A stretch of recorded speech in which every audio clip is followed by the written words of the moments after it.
What's up, people? I am back for another video.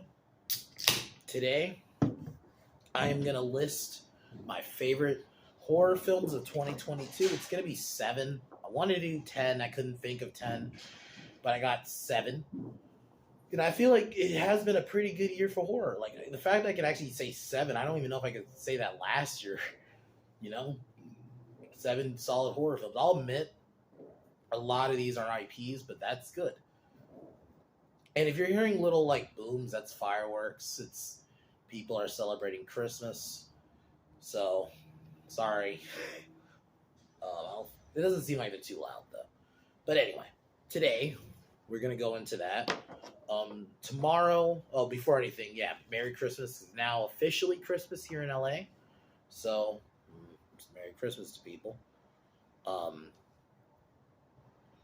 But I'll try to do a quick video tomorrow. Like it will be on bands I love. Like those don't go too long. So I'll try to maybe do one. It'll be on the band Drowning Pool. We'll talk about them and why I like their music. And yeah. And then Monday I'll be back with a review of Gremlins 2. But right now, we're gonna get started on our hair horror films of 2020.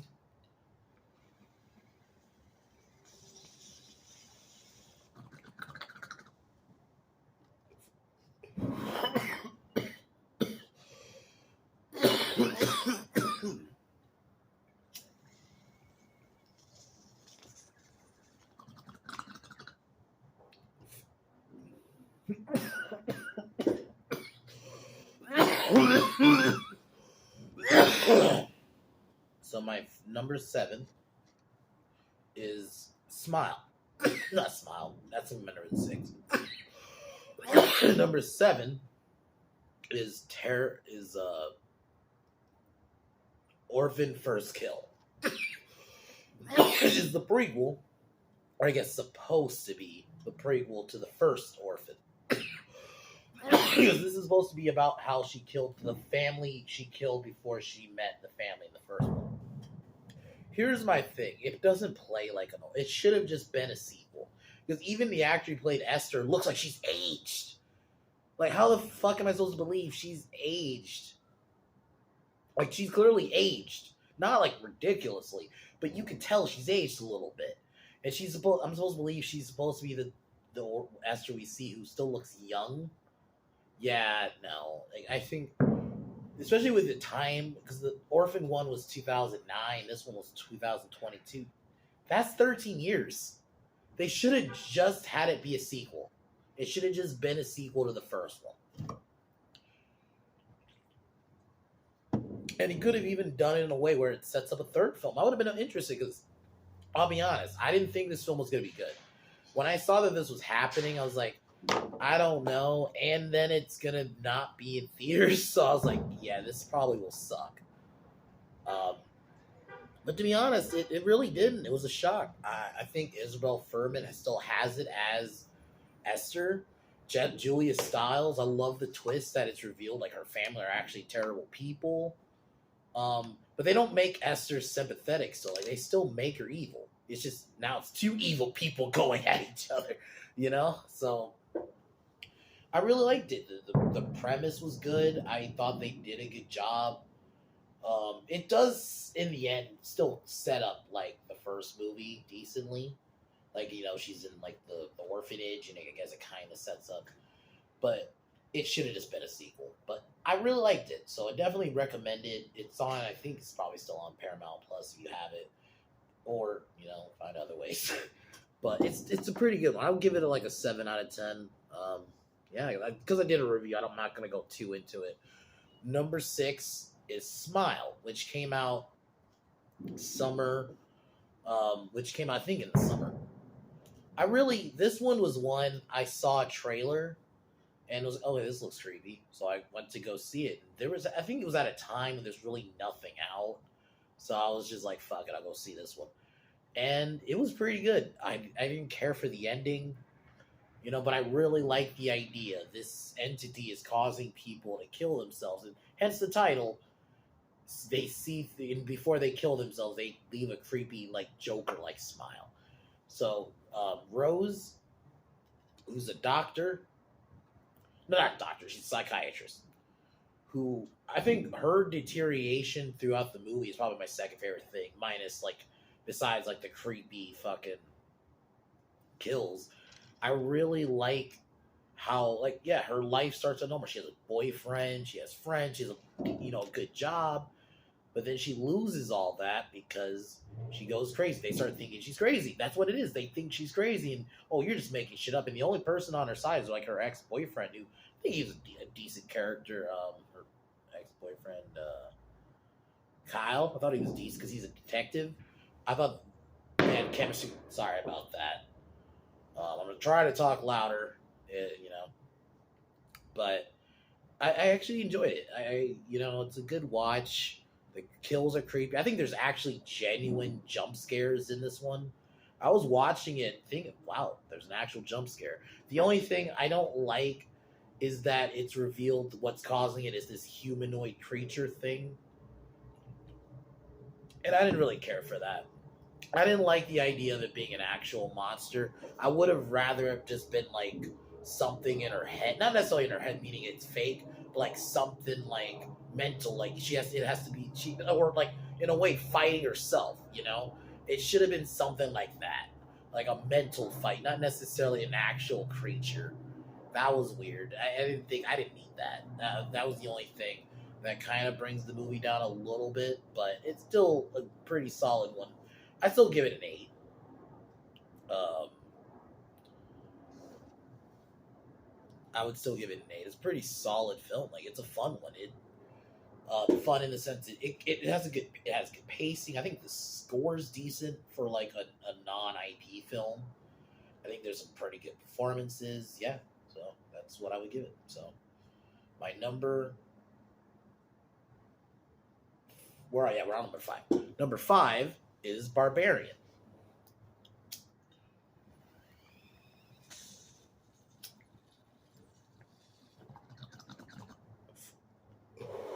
This was when my friend Wicked Virtue, subscribed to her follow her on Twitch, um, recommended me a month ago, and I wanted her, and yeah, she wanted me to watch it, so I watched it, and yeah, it's pretty good. It was weird. This was one I kind of wanted to see it anyway, because I remember seeing the poster and seeing people talk about it, but I think I never saw it because I think it was coming out around the time I was getting ready to see Halloween Ends, and we all know how that turned out. But so and she told me it was on Wicked told me it was on HBO Max. I was like, oh fuck it, all right, I'll watch it, and just put it on one day, and man, it is fucking creepy. It like as someone like I don't usually get creeped out by shit at least at this point anymore. And man, there was some legit creepy shit. I thought there were some good performances. Tess, who's the lead, is going for this interview.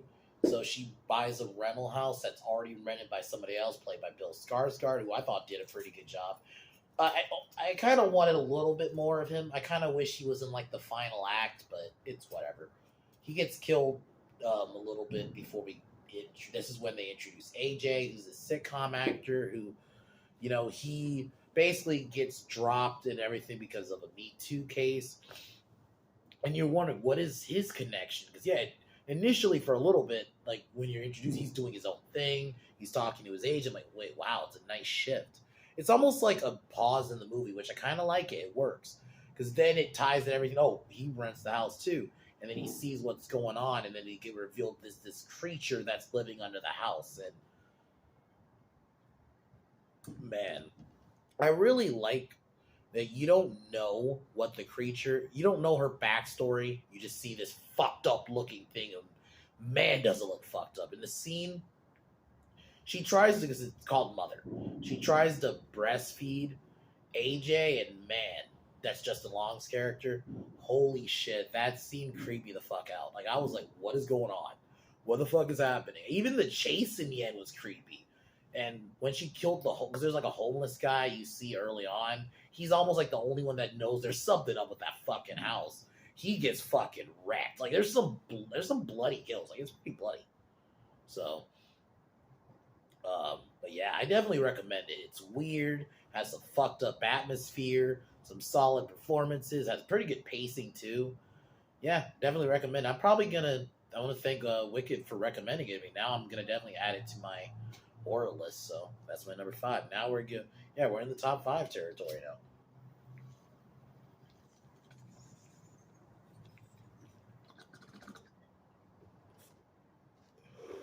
Number four, Terrifier 2. This was one I only watched because at the time I this was because it came out this year, so I just had watched the first one because I needed to because I figured there was nothing else at the time, and I was hearing a very strong word of mouth about this one. Like, oh, guys, this one's crazy. They've upped the violence to 11, and this is like violence that I've not seen in a horror film in a while. So, and seeing how well it did, so I was like, all right, I'll go see it. And because of that, I was like, okay, I have to go watch the first one. The first one's pretty good, and I'm definitely gonna review these definitely individually at some point. It definitely will be in the near future. I just don't know when yet, but it'll definitely be in the near future. Um, but man, It Man 2, holy It Man, wow. Terrifier 2, fuck that. I don't know what the hell what I was thinking there. Terrifier 2, holy shit, man. The violence got me, and as someone, like I said, at this point, at being a horror fan, most violence doesn't get me anymore. And that's not just being horror; just in general, a lot of violence doesn't get me in movies. That fazed me. There's a scene where he just straight up Art stabs a dude in the dick, and the kills are straight up brutal, and the special effects look pretty good. Art the Clown is fucking creepy. Um,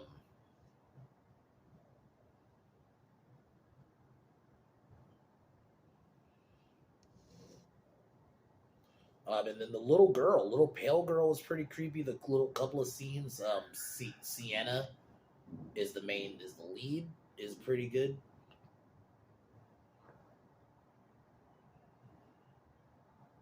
But yeah, overall, I really enjoyed it. You know, you get a Chris Jericho cameo. The kills are brutal. It's not a story film, like I said. You got to go in this one just going for the kills. Really, you just gotta have to. Yeah, it's a kill film. It's not necessarily like the story is the greatest, but I think Sienna is still a decent lead. It's almost this movie you definitely need to watch. Fucked up, you know, because it is like a trip. Because even the movie itself, the way it's shot, feels like a trip. The only negative I really have, it didn't need to be 2 hours. I think, and that's not. I don't usually complain about time. It just, I feel like you could have easily whittled it down to an hour and a half. It didn't need to be 2 hours, but that was the only thing. But I really enjoyed it. I think it is nice to have a new horror icon now because, you know, I've been wanting a new horror, new kind of slasher character like that. You know, we kind of need that. You know, I love my Michael, my Jasons, and my Freddys, but it's definitely time to bring in some new people. And I think Art is definitely one. He works. He's creepy. The costume's creepy. You don't know the backstory at all, really. You know, that's the one thing too. I love we don't know the backstory. Sometimes it's nice that this thing just exists. You know, that's what makes this shit trippier for me. You know, it is just this shit just exists. You don't know how, where it came from, or that's a good thing. So definitely recommend Terrifier 2. Yeah, it's definitely violent in the more violent side. Yeah, I wouldn't recommend it if you're not into gore, obviously. But yeah, man, it's definitely worth it. Just for like the art scenes where he's just not even when he's not killing, he's just doing his little fucking mannerisms. That's some of my favorite shit. When he's not killing somebody, he's just doing his little mannerisms.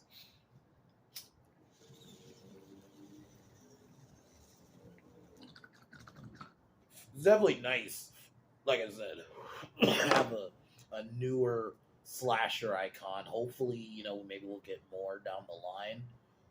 But now, On to my number three, The Black Phone with Ethan Hawke. This one was one I saw only because the trailer was so creepy. When I saw it, like Ethan Hawke as this serial killer, and it's the story of this kid who's basically trying to break out of his house, and basically he talks to victims through a phone that are his former victims of his. And I really like that. The atmosphere's there. Ethan Hawke's performance, dude. In my opinion, if I had to say like performance of the year, he might be up there for me because he plays it so creepy. Because Ethan Hawke, most of the time is a good guy. That's the other thing. Like he plays a good guy most of the time. So it's always nice to see when an actor who usually plays a good guy play a bad guy. He plays the ultimate bad guy, serial killer of children. You know. And I also think it does a really good job because it said 1978. They actually put detail. It feels like you're in 1970. Even the way it's shot, it has like a little graininess to the camera. It has like this. You feel like you're in the 70s. It doesn't just feel like a 2022 movie with a 78 backdrop. No, they actually put effort into it. I really love the music. I love the characters. I thought the kid actor did a pretty good job as Finn, and the sister did a pretty good job. The idea is pretty interesting too. This talking to former victims of a serial killer, and they're trying to help you get out, and you're in this room, and just man, and the biggest thing, I really love that you don't get the grabber's backstory. They don't go into it. They don't go into why he kills kids. He just exists. He just kills kids. That's it. And he's evil. No bullshit way to make him sympathetic. I've been wanting just a villain just be a villain. He's a villain. You want him to get his. He's just a bad guy. He kills kids. That's it. No, they don't make him sympathetic in any way. The mask is creepy. It's just an all-around creepy fucking movie. The only thing you know is that he has a brother. That's about it. That's the most you know about him. I don't think you even get his name, even. Like his actual name. He's just the grabber. Actually, no, I think you do. Albert. Never mind. You do get his name. But it's like way later. That's probably why I didn't remember, because I just remembered him just being the grabber. So, I think they even did that. They did such a good job that I didn't even remember he had an actual name. And I think it was better if they just, I like the idea of him just being the grabber.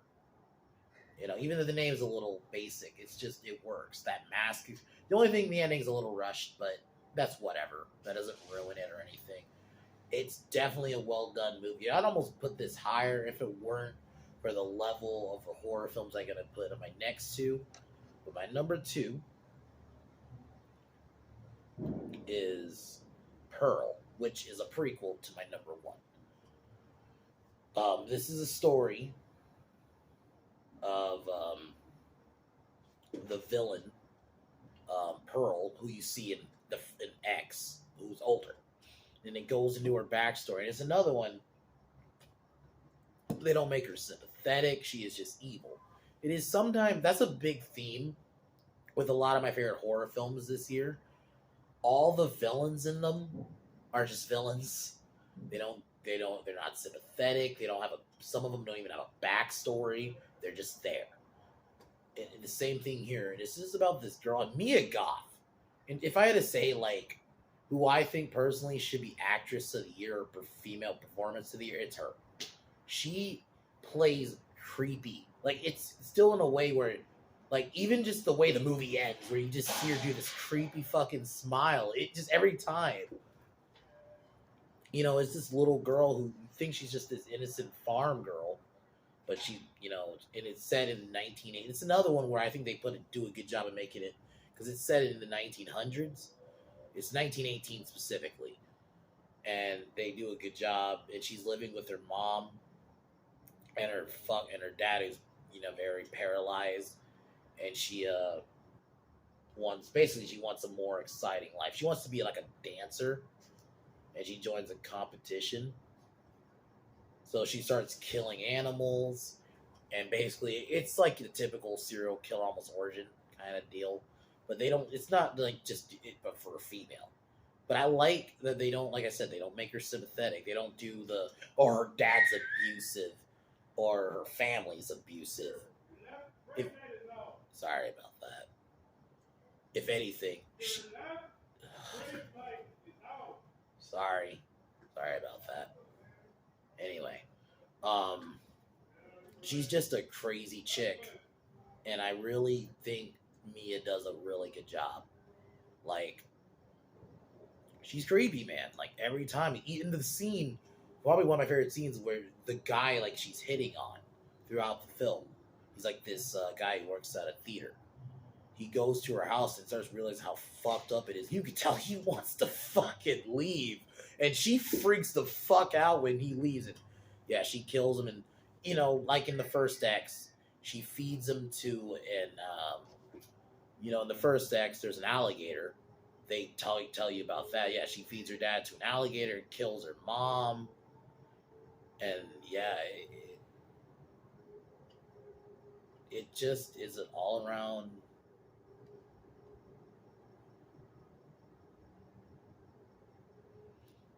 really good film. I think it's just necessary. I wouldn't say this is a great story.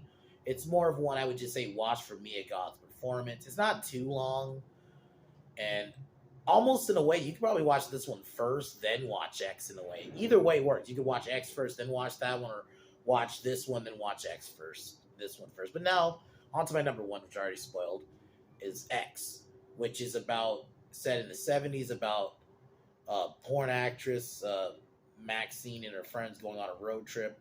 Kind of like, it's like a little bit of Texas Chainsaw Massacre vibes. They go into this house, find this family, but it turns out to be these crazy couple, and then they start killing people, basically. Um, the old lady, man, um, holy shit, she is so. I didn't really know what to expect because I think this one I heard because someone recommended it and said, "Oh, that look at the trailer." I think I did, and it has like an old school horror feel about it. And I really like. And this is, yeah, Pearl, the older version, is fucking creepier, man. That first scene where she kills, holy shit, it's so creepy. And even the old man, and yeah, and Maxine is a great character. You know, likable characters. They all have a great dynamic. You believe they're believable, and it's another one where I think they do make you feel like you're in the '70s. It doesn't just feel like they half-assed it, and I think all around, just a great one. I don't know if I want another one. I'm still kind of iffy on that. I'm cool with just X and Pearl just being a two, but I really like this one. I think it's well made. If you love old horror, I heavily recommend it. That is why it's my number one. It's probably going to definitely be on my best movies in general because I think it's well made. It's well directed. The atmosphere, Pearl, old Pearl is fucking creepy, and Mia Goth's in it as Maxine. I thought she did a really good job as playing the the final girl, and then in Pearl, she's the fucking villain. I love it. She does a really good job at playing both. Definitely recommend, like I said, recommend this one. This is probably this one I'd give. Sorry about that. This one I would give. Fucking hell. Sorry. This one I would give a 9. Like, no, I would almost give it. I would give it 9.5, and then I give Pearl a 9. I think this one is well made. They did everything right. The atmosphere is there, and you think this old couple is just as innocent, and they fucking the reveal is great. Especially Pearl when she kills that dude. The violence is there. It's everything you love at one in a good slasher, a modern slasher. So, but yeah, um, I felt there has been some really good horror this year, so I felt like I needed to highlight it. So I'm a big horror fan, and the fact I can actually say there's been 7 good ones this year is pretty solid. So, but yeah, tomorrow bands I love. I'll do it tomorrow. It shouldn't take too long. I can do it really quick. But Merry Christmas, everyone. I'm gonna cheers to y'all, and I hope y'all have a Merry Christmas, and I'll see y'all tomorrow. Excuse me.